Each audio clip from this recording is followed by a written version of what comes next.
L'objectif des stages est dans un premier temps de préparer les élèves à l'épreuve finale qui a lieu en classe de terminale, mais aussi de leur apporter déjà des réflexes et des bonnes bases pour la suite de leurs études. Les stages des cours Thales, ce qui peut faire leur efficacité, déjà, premièrement, c'est que vous avez uniquement, contrairement à d'autres organismes qui embauchent des étudiants, vous n'avez que des enseignants qui sont soit agrégés, soit certifiés. Donc ça, ce sont déjà des choses importantes et c'est un gros avantage, c'est parce qu'ils vous connaissent, ils vous ont en seconde, en première, en terminale, ils vous ont en classe préparatoire, ça peut être des collèges. Donc ça, c'est un gros avantage. Quand on lance des questions ouvertes, en fait, c'est souvent les mêmes élèves qui répondent au début. Après, ça permet pour nous de pouvoir, pour moi, de pouvoir aller plus cibler des élèves qui auraient tendance à rester en retrait. L'avantage des cours Thales par rapport à un cours en lycée, c'est quoi? Petit groupe, 15-16 élèves maximum. Donc l'enseignant peut venir vous discuter avec vous, vous apporter une aide beaucoup plus personnalisée. En classe, au lycée, vous êtes 30-35 par classe. C'est impossible pour lui, malheureusement, de passer vous voir de façon individuelle. Donc ça, c'est un gros avantage.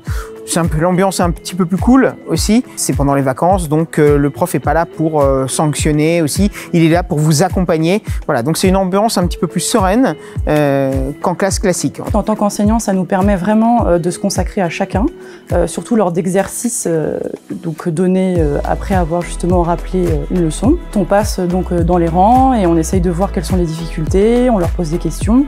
Donc ces petits groupes permettent vraiment de se consacrer à eux et à leurs questions, bien sûr. Vous avez des cours qui sont personnalisés, vous avez des exercices de plusieurs difficultés où chacun avance à son rythme. C'est l'occasion pour les élèves de poser des questions, de faire part de leurs interrogations. Tous les élèves n'ont pas forcément vu le programme de la séance au moment en fait, où j'interviens. Et après, en fait, on fait des exercices qui sont gradués. Donc on commence par l'exercice facile et progressivement, en fait, on intensifie le niveau de ces exercices. Les supports de cours synthétisent finalement des semaines de séances qui pourraient être faites en classe entière.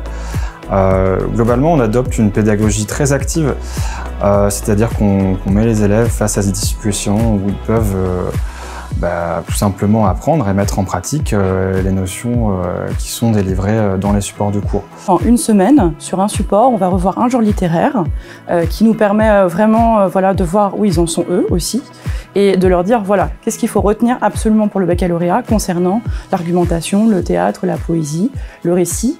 Et en fait, donc, on fait des fiches de synthèse, on fait des exercices qui leur permettent vraiment d'aller droit au but et d'être prêts pour le baccalauréat.